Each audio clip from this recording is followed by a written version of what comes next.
వీక్షకులందరికీ నమస్కారం. షష్టగ్రహ కూటమి ఇది ఇప్పటి నుండి కాదు, 2 నెలలుగా మన మాధ్యమాల్లో చాలా సర్క్యులేట్ అవుతూ ఉన్నటువంటి మాట. నిజానికి ఏ 3 గ్రహాలు ఒక చోట చేరినా ఆ గ్రహాలు ఏమనుకుంటాయో తెలియదు, కానీ మిగతా వాళ్ళు చేసేటువంటి హడావుడి మాత్రం అంతా ఇంత ఉండదు. ఇది అయిపోతుంది, అదైపోతుంది, ప్రపంచం అంతరించిపోతుంది, యుద్ధం వచ్చేస్తుంది, ప్రభుత్వాలు కూలిపోతాయి, సర్వనాశనం అయిపోతుంది. ఇంక ఈ మాటలు తప్పితే పనికొచ్చే మాట ఏది ఉండదు. ఎందుకంటే ఇంత దారుణమైనటువంటి మాటలు? ఇప్పుడు నిజానికి ఈ వీడియో చేయవలసినటువంటి అవసరం ఏమాత్రము లేదు, కానీ పాపం కొంతమంది పర్టికులర్గా ప్రతిరోజు కొన్ని మెసేజ్లు పెడుతున్నారు. ఏమండి షష్టగ్రహ కూటమి గురించి వీడియో చేయండి, షష్టగ్రహ కూటమి. ఎందుకంటే కంగారు పడతారు. ఇది డిసెంబర్ నెల కదా, 30వ తారీఖున కదా షష్టగ్రహ కూటమి, ఎప్పుడో మార్చి 30న.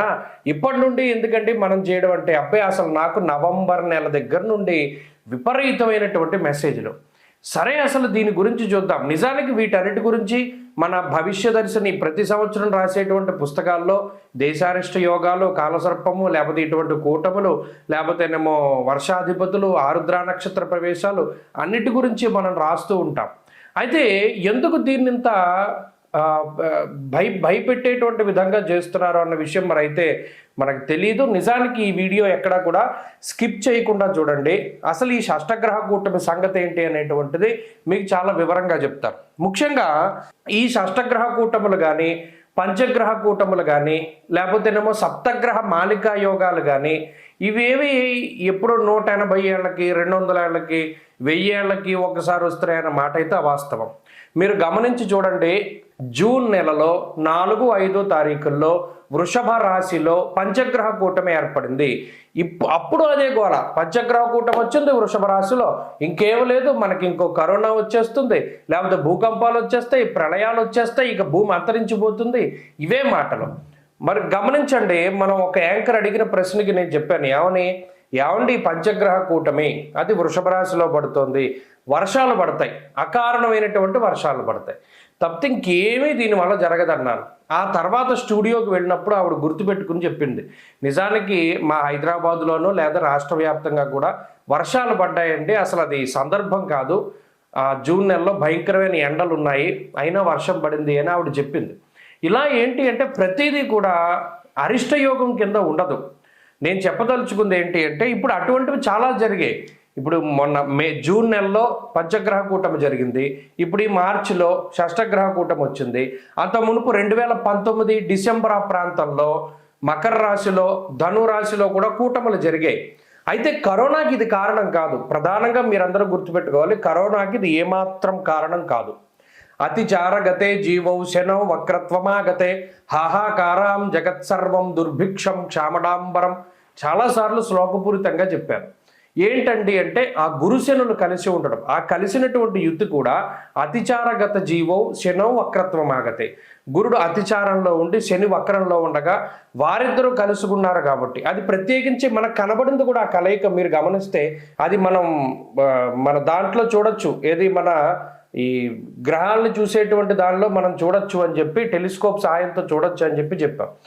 ఆ కలయికే భయంకరమైనటువంటి విపత్తులకి దారితీసింది, తప్పితే కూటముల వల్ల కాదు. కూటములు సాధారణంగా వస్తాయి. ఇప్పుడు రవి, బుధుడు, శుక్రుడు ఎప్పుడూ పరస్పరం పక్కపక్కనే ఉంటారు.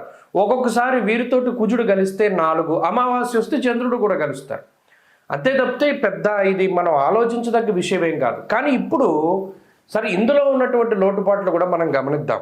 ఇప్పుడు ప్రత్యేకించి మనకి ఏర్పడేటువంటి ఈ షష్టగ్రహ కూటమి మీనరాశిలో ఏర్పడుతోంది. ప్రత్యేకించి గ్రహాలన్నీ కూడా పూర్వభాద్ర నక్షత్రం 4వ పాదంలోనే ఉన్నాయి. శనేశ్వరుడు పూర్వభాద్ర 4లో ఉన్నారు. అలాగే శుక్రుడు పూర్వభాద్ర 4లో వక్రించి ఉన్నారు. పూర్వభాద్ర 4లో వక్రగతిలో సంచారం చేసే రాహు ఉన్నారు. అలాగే రేవతి నక్షత్రంలో రవి ఉన్నారు. అలాగే ఉత్తరాభాద్ర నక్షత్రంలో 1వ పాదంలో వక్రించిన బుధుడు ఉన్నారు. మీరు గమనించండి, వక్రగతిలో ఉన్న గ్రహాలు ఎన్ని ఉన్నాయి? వక్రించిన బుధుడు, వక్రించిన శుక్రుడు, ఎప్పుడూ వక్రగతిలో ఉండే రాహువు, ఈ గ్రహాలతో పాటు రవి, అలాగే శనేశ్వరుడు, చంద్రుడు, ఈ 6 గ్రహాలు కూడా మీన రాశిలో కలిసాయి. ఇందులో ప్రధానంగా ఇందాక మనం చెప్పుకున్నట్టు రవి, బుధ, శుక్రులు ఎప్పుడు పక్కపక్కనే ఉంటారు. ఎప్పుడైనా కుజుడు కానీ చంద్రుడు కానీ కలిస్తే అది పంచగ్రహ కూటమే. ఇటువంటి గ్రహాల వల్ల మనం భయపడాల్సిన పనిలా. కానీ ఇక్కడ ఇంకొక విషయం మనం గుర్తుపెట్టుకోవాలి, శని రాహువుల యొక్క కలయిక ఇది ప్రధానంగా ఇంపాక్ట్ చేసేటువంటిది. ఈ కూటముల వల్ల కాదు వచ్చే సమస్య, శని రాహువులు ఎప్పుడైతే కలుస్తున్నారో అది గొప్ప సమస్య కింద ఉంటుంది. అది మనం గుర్తుపెట్టుకోవాలి. అందులోనూ వారిద్దరూ కూడా ఏకనక్షత్ర గతులు అవుతున్నారు. ఇక్కడ వక్రించిన గ్రహాలు ఎక్కువ ఉన్నాయి. ఈ గ్రహాలు ఎక్కువగా ఉండే నక్షత్రం పూర్వభాద్ర, అది గురుడికి సంబంధించినటువంటి నక్షత్రం. ఆ గురుడు కూడా వక్రగతిలో ఉన్నారు. ఇక్కడ వక్రించినటువంటి స్థితి ప్రధానంగా కనబడుతుంది. దీంతో పాటుగా మనకి శాస్త్రంలో ఒక చిన్న శ్లోకం ఉన్నది. ఏంటి? పంచార్క వాసరే రోగా పంచభౌమే మహద్భయం అన్నారు. అంటే ఏదైనా ఒక నెలలో 5 ఆదివారాలు కానీ 5 మంగళవారాలు కానీ 5 శనివారాలు కానీ ఇలా వస్తే దానికి ఒక్కొక్కటి లెక్క కింద చెప్పారు. పంచ అర్క వాసరే రోగాహ, 5 ఆదివారాలు వస్తే ఆ నెలంతా రోగగ్రస్తంగా ఉంటుంది, ఏదో ఒక రకమైనటువంటి వైరస్లు. పంచభౌమే మహద్భయాహ, 5 మంగళవారాలు వస్తే మహద్భయం కలుగుతుంది. అలాగే పంచ శనివారాలు కనుక వస్తే దుర్భిక్ష అన్నారు, దుర్భిక్షము వస్తుంది. ఇది ప్రధానంగా గుర్తుపెట్టుకోవాలి. ఇక్కడ శనేశ్వరుడు రాహువు కలిసినటువంటి యుతికి ప్రాముఖ్యత. దాని తర్వాత ఇదే మార్చి నెలలో 5 శనివారాలు 5 ఆదివారాలు వస్తున్నాయి. ఇది ప్రధానంగా మనం కోట్ చేయవలసినటువంటి పాయింట్. దీన్ని వదిలేసి కూటమి మీద పడ్డం అనేటువంటిది చాలా పొరపాటు. అది విజ్ఞులైనటువంటి జ్యోతిష్య పండితులు చేసేటువంటి పని కాదు. మనం ఎంతసేపు దీన్ని సాధన చేయాలి. ఓకే, ఈ మార్చి నెలలో శని రాహువుల యొక్క యుతి జరుగుతూ ఉన్నది. అలాగే 5 శనివారాలు 5 ఆదివారాలు వచ్చాయి కదా, దీని ప్రకారం పంచాంగ సరళిని అనుసరించి ఏ విధమైనటువంటి మార్పులు వస్తాయనేటువంటి విషయాన్ని పరిశీలన చేస్తే అప్పుడు మనకి బోధపడుతుంది కొన్ని అద్భుతమైనటువంటి విషయాలు. అందులో ప్రధానంగా ఒకటి ఏంటి అంటే దుర్భిక్షము అన్నారు. అలాగే మహావిపత్తులు, ఇది ప్రత్యేకించి ప్రకృతికి సంబంధించినటువంటి విపత్తుల గురించి చెప్పారు.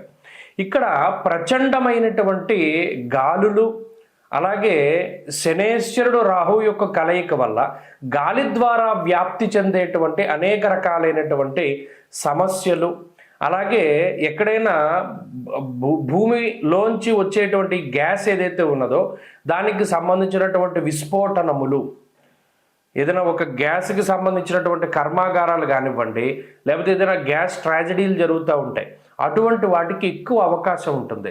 దానితో పాటుగా ఎక్కువ యుద్ధ భీతి అనేటువంటిది నెలకొంటుంది. ఇది ప్రధానంగా మనం గుర్తు తెచ్చుకోవాలి. యుద్ధ భీతి, ఆ భయం అనేటువంటిది చాలా ఎక్కువగా ఉంటుంది.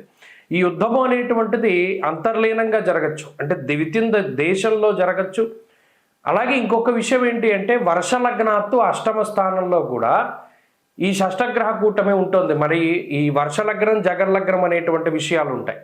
వర్షలగ్నం సింహలగ్నం అయి ఉన్నది. ఆ లగ్నాత్తు అష్టమ భావంలో ఎక్కువ గ్రహాలు పడ్డం కూడా ఒక విషయము. వీటిని మనం ప్రస్తావించుకోవాలి. ద్వాదశ రాశులకి ఈ ఎఫెక్ట్ ఏంటి అన్నది నేను ఇండివిజువల్గా మళ్ళీ ఒక వీడియో చేస్తాను. కానీ దీనిపై ఒక అవగాహన కోసం, ఈ కూటమి వల్ల ఏమవదు, శని రాహు కలిసి ఉండడం, 5 ఆదివారాలు 5 శనివారాలు, ఇది అరిష్ట సంకేతంగా ఉండడం వల్ల ఏమవుతుంది అంటే ఎకనామికల్గా దెబ్బతినడానికి అవకాశం ఉంటుంది ఒక దేశం కానీ ఒక రాష్ట్రం కానీ. అలాగే ప్రతికూలమైనటువంటి శక్తులు ఏవైతే ఉంటాయో వాటి వల్ల ప్రభుత్వానికి ఏదైనా చెడు జరగడానికి అవకాశం ఉంటుంది. ఇది 2. అలాగే 3వది ఏంటంటే అంతర్యుద్ధం కానీ లేదా బాహ్య యుద్ధం కానీ జరగడానికి ఆ యుద్ధ భీతికి ఎక్కువగా అవకాశం ఉంటుంది. ఇది 3. 4వది ప్రకృతి వైపరీత్యాలకి అవకాశం ఉంటుంది. అతి వర్షము వల్ల కానీ లేదా వరదల వల్ల కానీ భూప్రకంపనల వల్ల కానీ విపత్తులు సంభవించడానికి అవకాశం ఉంటుంది. 4. ఇక 5వ విషయం ఏంటంటే ఇందాక చెప్పుకున్నట్టు ఏదైనా గ్యాస్ ట్రాజడీస్ జరగడానికి, గ్యాస్ సబ్స్టేషన్స్ కానివ్వండి, ఇటువంటి వాటికి సంబంధించినటువంటి ఏదైనా ఇబ్బందులు వాటిల్లడానికి అవకాశం ఉంటుంది. వీటి పరంగా మనం ఎక్కువగా చర్యలు తీసుకుంటూ ఉండాలి. అవి మనం గుర్తుపెట్టుకోవాల్సినటువంటి విషయం. అంతే తప్పితే దీనివల్ల ఇంకోటి ఏదో జరుగుతుంది అనేటువంటిది, మరీ ముఖ్యంగా హెచ్ఎంపివి అనేటువంటి ఒక వైరస్, దాన్ని తెర మీదకి తీసుకొచ్చి మళ్ళీ లాక్డౌన్ ఉంటుంది, లేకపోతే మళ్ళీనేమో ఇంకోటి ఏదో ఉంటుంది అనేటువంటి మాటలు చెప్తున్నారు. ఇది పూర్తిగా అవాస్తవమైనటువంటి విషయం. ఎటువంటి కరోనాకి సంబంధించినటువంటి విపత్తులు కూడా దీనివల్ల రావు. కొంచెం గందరగోళ పరిస్థితులు ఉండొచ్చును, అది కూడా శని రాహువుల కలయిక వల్ల. తప్పితే ఎటువంటి లాక్డౌన్ ఉండదు.